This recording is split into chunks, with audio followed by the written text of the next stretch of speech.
finally got an interview for the dream job, and after working with him, I got it, and it was simple and it was easy. Yeah, I've really enjoyed the journey.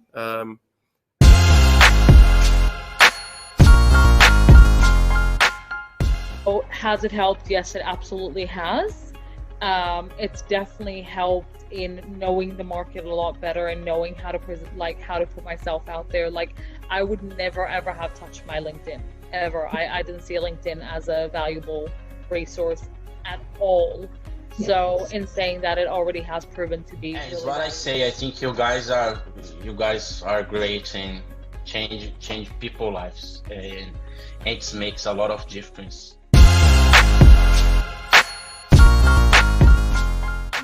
You deliver at a very high level.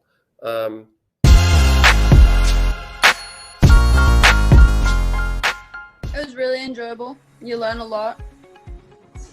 It was really easy going step by step. You did? Just before when they do. So that was, I think session 5, the interview session, if you ask me, was my favorite out of all the 6 sessions. So it's not only helped me in my personal branding, but it's helped me now on the business side, where I feel very, very capable to go into, you know.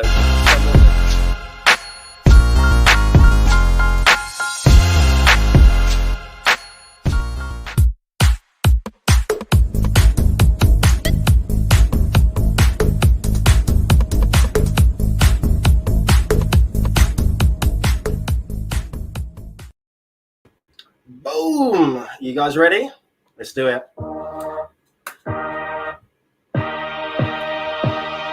Hey, super legends, superheroes, and superstars. My name is Dr. Dre, but yes, without the doctor. You are tuned in to Hotline, which is the #1 place if you're looking to move forward faster in your career and also in your life. So today, boom, boom, boom, shake the room. We've got 2 doctors in the house. And before I introduce my next guest, I just want to let you know that we are live on LinkedIn, live on Facebook, and live on YouTube. So if you are tuned in right now live, let me know where in the world you were tuned in from.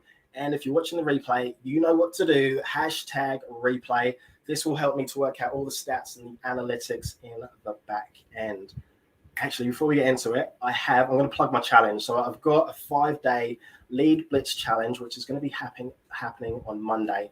So if you're a small business owner and you want a shit ton of leads and also paying clients, then this is the challenge for you. If you don't want that, then this is not the challenge. So it's going to be fun.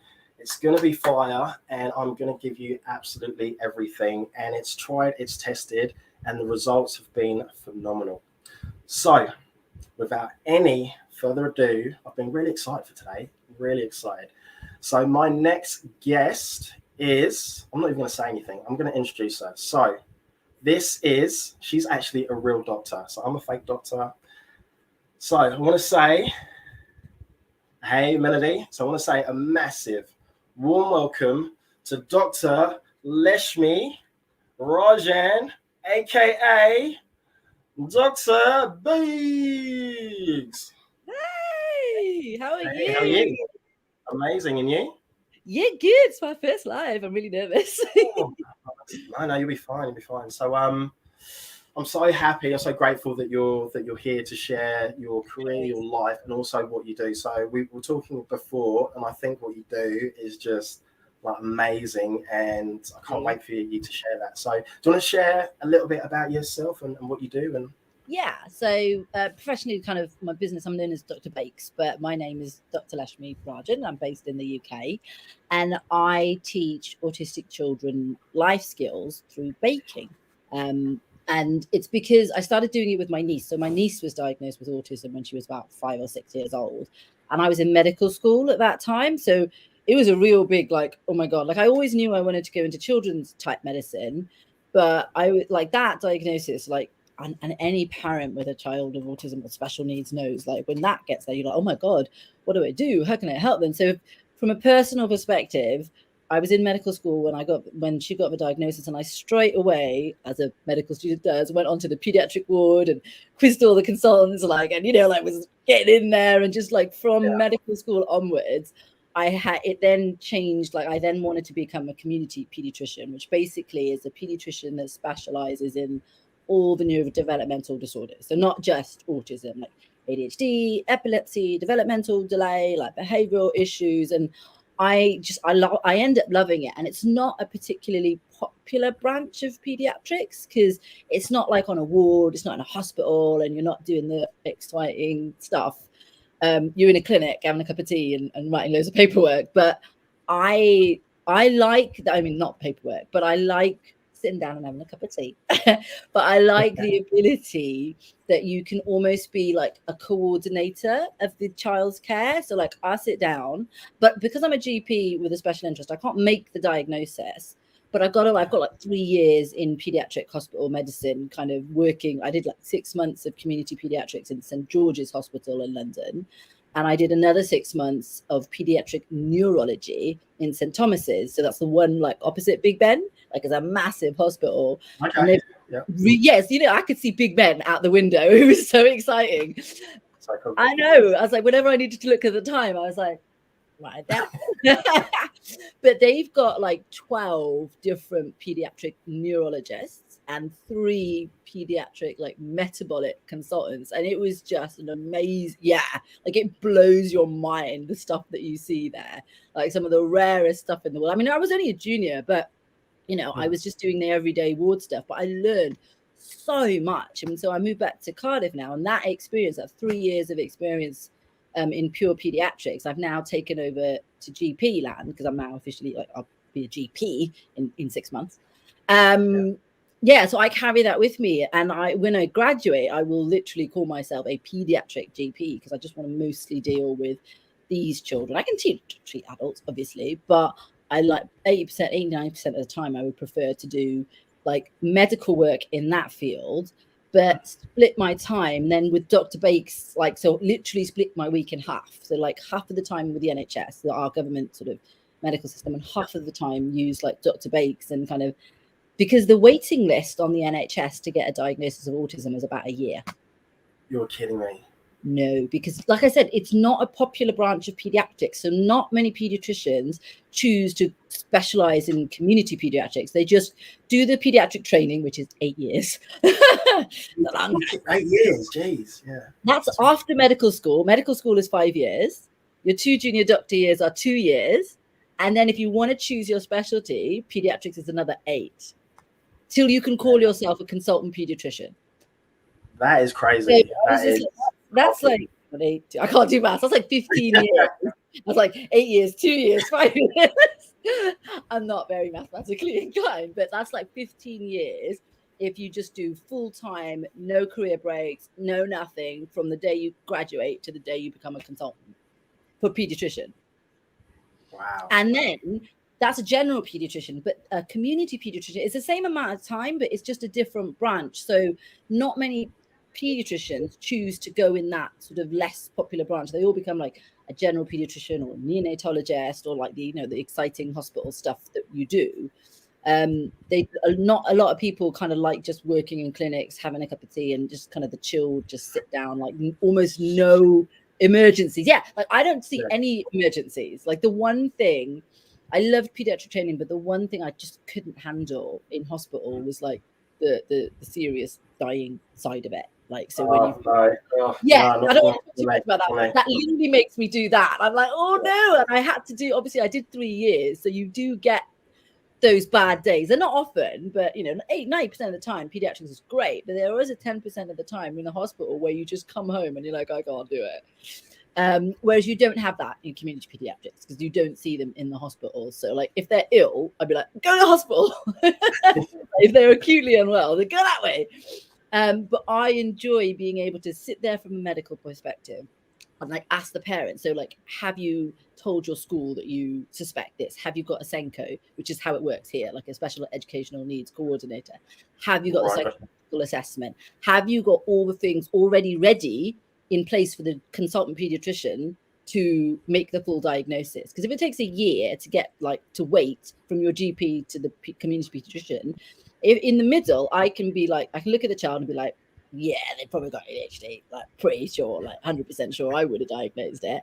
Have you got a Senko? Have you done the psychological assessment? Have you got the school involved? Have you done the questionnaires at home and in school? There's a lot of stuff that needs to be done. So by the time you get to that 1 year mark, it's all been done. And the consultant pediatrician goes, oh, you've done that, you've done that, you've done that, you've done that. Right, great. I've assessed the child.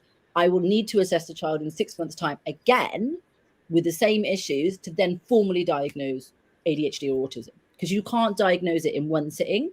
It has to be persistent symptoms over 6 months. So if a child is just a little bit hyperactive and a little bit defiant and doesn't fulfill all the criteria in the first setting, maybe 6 months later they might do, in which case you know that the symptoms have lasted 6 months to 8 months and they're just as bad. So then you can say, yes, your child is autistic. Yes, your child is ADHD, because they make that diagnosis very young, if they can. I think 5 or 6 years old, like my niece. Yeah. So it's a long process to actually get the and only when you get the diagnosis here in the UK do you then qualify for the free school help. And what's involved in that? What's involved in the free school help? If you get a diagnosis from a consultant pediatrician of this child has autism, you can take that letter, present it to school. The school then get extra funding from the government. So you, based on that statement, like the Senko, well, based on all of the evidence, they'll be like, right, we feel this child needs occupational therapy once a week, speech therapy once a week, and a one-to-one teacher, maybe for 8 hours of a week. The child will get that from then on, free of charge to the school and the parents, because it's funded by the government, because you've got the diagnosis. So it's part of their educational need. They need the OT, they need the speech and language, and they need the occupational therapy, and they need the one-to-one in the classroom. Otherwise, they can't focus. You need to assess for dyslexia. They can't focus, they can't read, they can't get themselves educated. So my niece, when she was 8 years old, was the first time, because I like baking. It's my stress therapy. The more mad I am, the more cakes fly out of the kitchen. I'm in a bad mood. If there are 2 cakes at work, they'd be like, what's wrong? I was like, Urgh. So I would do it all the time. And obviously, my niece, it's a really good form of therapy. It really is. You can hammer out your because you can use fondant, which is edible Play-Doh, so it's quite hard, and you can roll out, bash some Play-Doh and make some little things. So anyway, I do it a lot, and my niece joined me, and so I was she was 8 or 9, and I was like, yeah, come on, let's just make the cake. And I said, well, why don't you read the first line? And she was like, okay, put the butter and sugar in a bowl, whisk it, then add the eggs and the flour. And I was like, go on. And she read that sentence. I was like, go on then. And she just looked at me, and she didn't know what to do. It was one sentence. She's 8 years old, 9 years old, roughly. It was one multi-step instruction sentence, and she couldn't do it. She read it, but she didn't understand it. Yeah. No. So I literally had to cover up the rest of the instructions, and I said, put butter in bowl. Okay, fine. Next one, add in sugar. Next one, whisk it. When I did that, no problem. She could sorry to interrupt. So what is happening there, with her brain? Is she's just reading the whole line and just getting confused with the words? She can read the words. She can read the alphabet. She can read words, but she doesn't. You could say potato, alphabet, soup, rocket. She wouldn't know. She could read the sentence, but and sometimes it when she was younger, the way she speaks, her grammar and sort of the sentence structure and stuff like that, aged 8 was very, very poor. It was not poor. I mean, for her, the age of a 4-year-old, and she was 8. So simple things like the right pronouns, using he, she, following multi-step instructions, stuff that they should be doing as an 8-year-old. An 8-year-old in school is doing times tables. If she can't tell which number is bigger than which, how the hell is she doing times table? Because when she was measuring out the flour, I said, go up to 200 grams. And she got to 150. I was like, and then I was like, well, what do you need to do now? And she's like, she didn't know. She didn't know that 200 was higher than 150. She couldn't compute that. And she was 8. And in school, they were already doing times tables. And in my head, I was like, if she doesn't know which number is bigger than which, how on earth are they teaching her the times table? How is she understanding that? So that first half an hour with her, it blew my mind from a medical sort of pediatric perspective, because I'd known her all my life, obviously, like she lives, next door to me. So, and I just, as her aunt, no clue. I didn't realize that about her. And then I just was like, right, every time I bake, let's do this. And I was pushing her and I was doing it in a way that she could do it on her own. And it took me a good 3 months or so of like making regularly, would do cupcakes and the same recipe. I'm just talking about the 5-in-1, 5 ingredients in a bowl in the oven. That's it. Like that was all it was. And it took me about a good 3 months of making it like, basically all together, we made it like so many times, like almost 20 times. And by the end, and I was stepping back. And then by the end, I said to Daaaa, my niece, I said, oh, Daaaa, can you just start off? I've got to put my son to bed and I'll come and join you in a bit. And intentionally, I stepped out of the kitchen, I shut the door and didn't come back. And then she emerged 2.5 hours later. Yeah. Or 3 hours later. I think it was 3. It was a school night. It was like 8:30. And she came out with a tray of fully decorated, iced, sprinkled cupcakes. No way. Yeah, on her own. The whole thing, because I intentionally did that. I closed the door. I did not go in there, and she could open it up and ask me a question. Like I was sitting down in the sofa having a tea, just wondering. She opened the door at 8:30. We started it like after school at like 4:30, or I told her that at 4:30. Oh, why didn't you make some take some into school or something? She came out at the end with the tray of 6 iced, decorated, sprinkled cupcakes, all on her own. And I remember specifically taking a picture of her when she came out, because in the background, you can see the window, it was like pitch black, because it was like 9 o'clock at night by the time she'd done it. But she was so proud of herself. And I was like, amazing. And so it was literally but I repeated it. And I stepped back and I allowed her to kind of just push it. And she didn't even realize I was doing that. And you can ask things like, oh, Daaaa, if you wanted to make 2 cakes, how much flour would you need? For 1 cake, there's 200 grams. So like, how much would you need for 2 cakes? I just slip it in there and she'd be sitting there going, 300? And I was like, no. And then, but by the end, she knew how to double and she knew how to half things. She understood the concept. And then when I laughed my head off because she came out with the tray of cupcakes. She was so proud. And my dad was so proud of her. My dad's like, I'll buy a cupcake from you right now. How much do you want for 1 cupcake? And she's like, I don't know. And my dad's like, here, I'll give you, I don't know, £5. And she was like, thanks. Oh, £5 for 1 cupcake? Yeah, she had no idea. And yeah, for 1 cupcake, she just was so excited. And I was like, Daaaa, why didn't you sell one to Rio, my son, who's 8 or 6 at the time, 4 at the time. Yeah. And Rio had a copper, a 2p, piece, not even £1. And he just gave it to her and she just gave him one.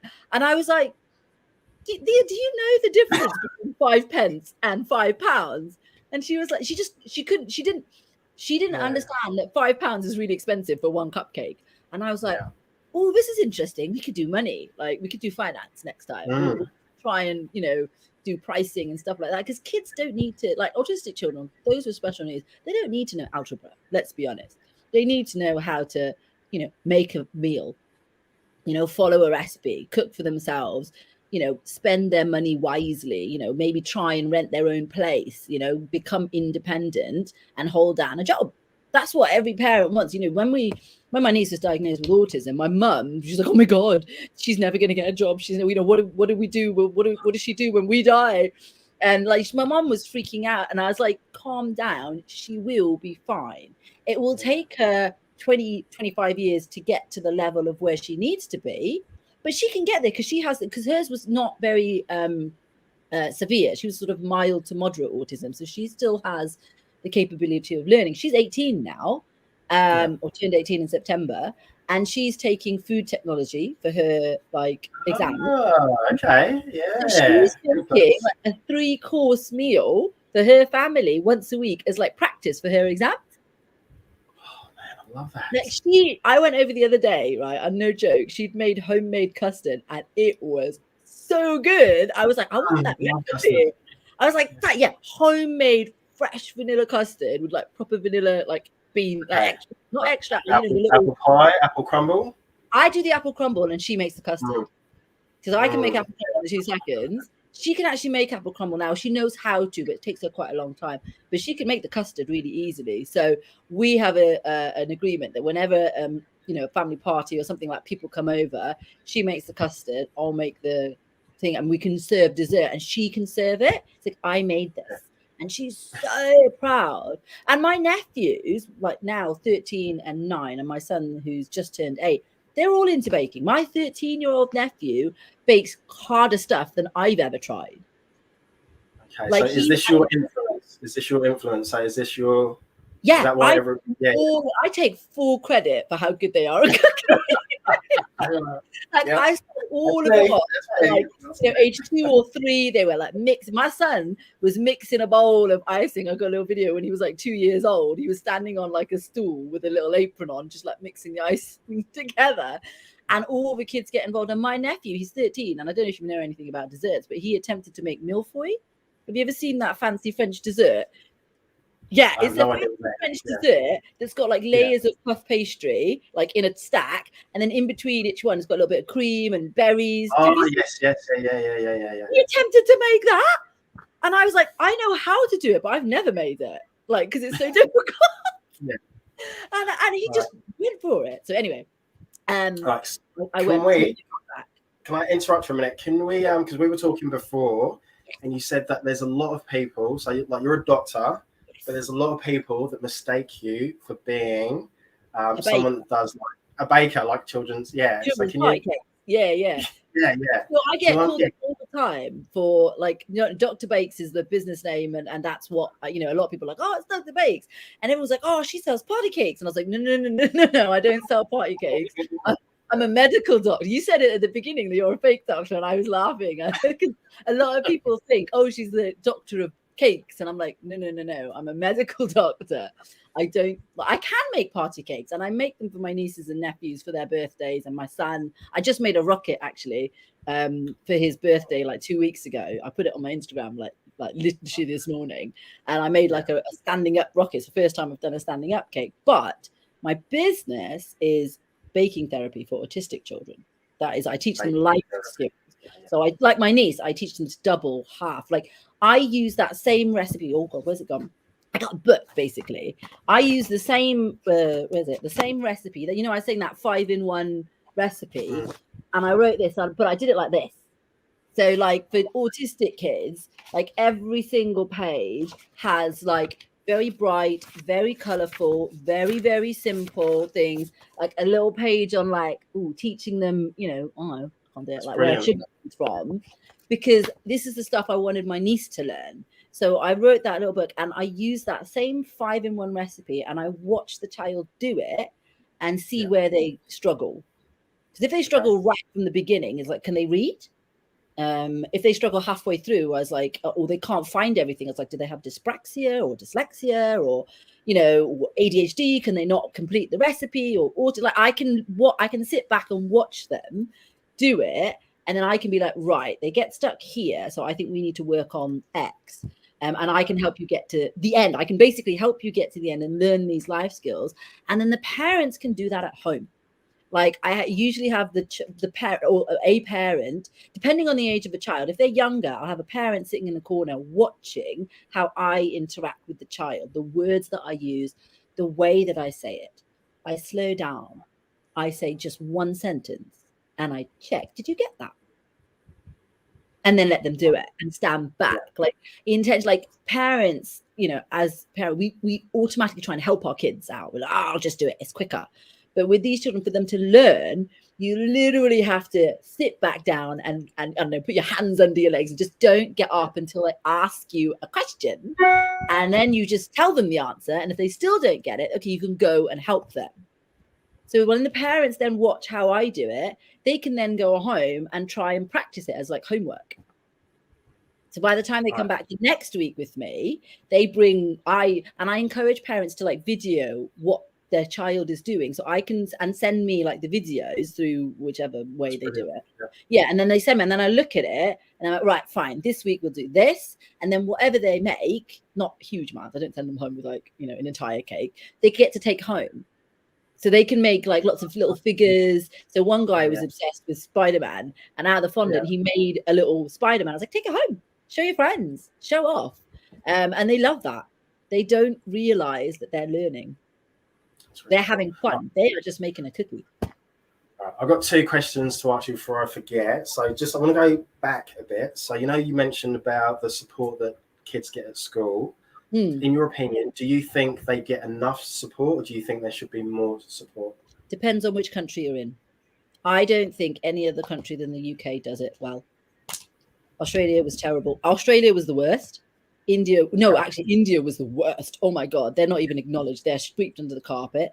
Australia don't give you have to fund everything yourself and put it into the school. They don't mind what you do, but you have to pay for it all. Like if you want a one-to-one, you pay them and they can sit in the school, that's fine. But they don't, so the UK, once you've got a diagnosis of autism here in the UK, it is absolutely fantastic because you don't have to pay for speech and language, occupational therapy, physiotherapy, a one-to-one in the classroom. If they need that, they will get it. The school don't have to pay either. And you get a reduced, if you happen to be going to a private school, say, for example, not a state school, you get a reduced, you pay less because it's part funded by the government. Their place is like 50% off or something like that. So for my niece, the school that she's in at the moment is hands down the best place for her. They are so good with her. She's 18, but she's still in her age 16 class, and they're keeping her on until she does that exam. And they're so patient. They made her repeat a year when she needed it and then move up. And anytime my sister has a concern, they're right on it. Like, it's the best school I've seen, the one in Cardiff, for helping, or the one that she's been to out of the ones that she's, because she went to Australia for a year. She spent a year out in Brisbane with my There's Vegas. That's where I am. Yeah. Is that where are you? Yeah, Brisbane. Oh yeah. So my sister worked in she's a doctor, so she worked in one of the big hospitals in Brisbane. She was an eye surgeon. And so the whole family moved over to Brisbane for a year.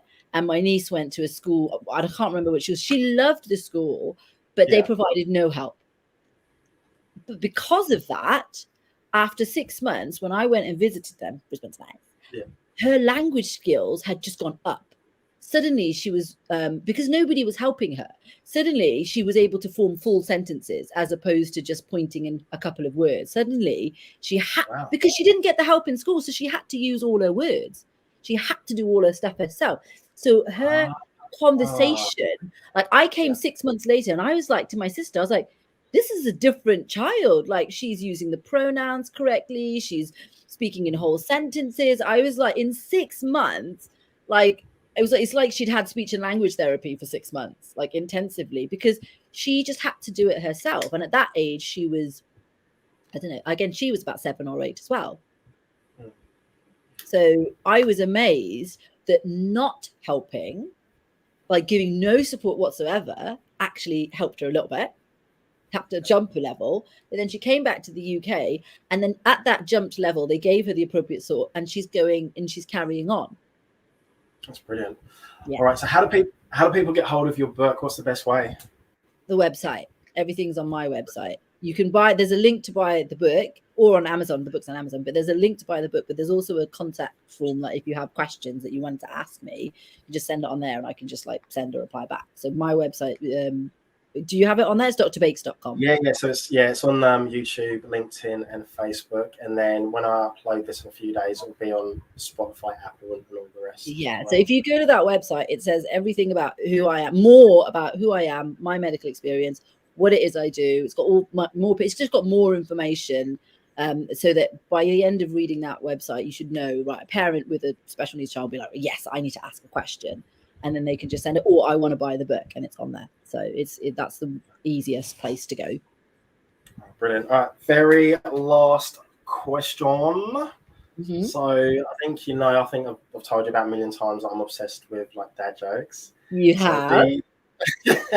So do you have a dad joke, something motivational, a quote, something inspirational, something empowering, something of value that you'd like to leave us with?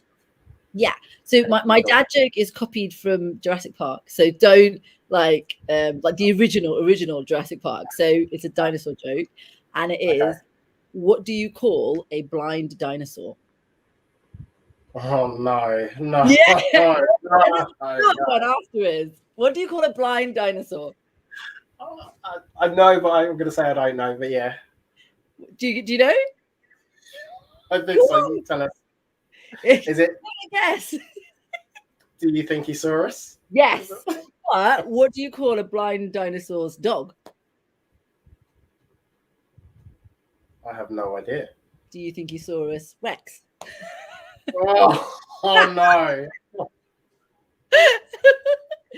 Yeah, the kid says too, and I just burst out laughing in the cinema. I was like, I loved it. Like, do you think he saw us, Rex? Love that. Yeah, thank you so much. Yeah, just want to say a massive, huge thank you for getting up so early, because it's what 6, or it was 6 in the morning. What's it like 6:30? Yeah, 6:30 a.m. Yeah. Yeah, so thank you for giving up your time. So I know how busy you are. And also, I remember because we met maybe about 3-4 weeks ago on like Clubhouse, and that was like my first time. And I just absolutely just love like your energy and what you're about. And I know that you love to talk. Sorry. And yeah, I'm so glad that we've like connected, and the amount of like value, knowledge, and like skills and experience that you've got is just so valuable. So yeah, appreciate you so much. Oh, and what was the last one? Was there another question or something? Motivation or something? No, I was going to say, what's the best way to get hold of you through your website? Yeah, through my website. Yeah. Yeah, awesome. Yeah, thank you.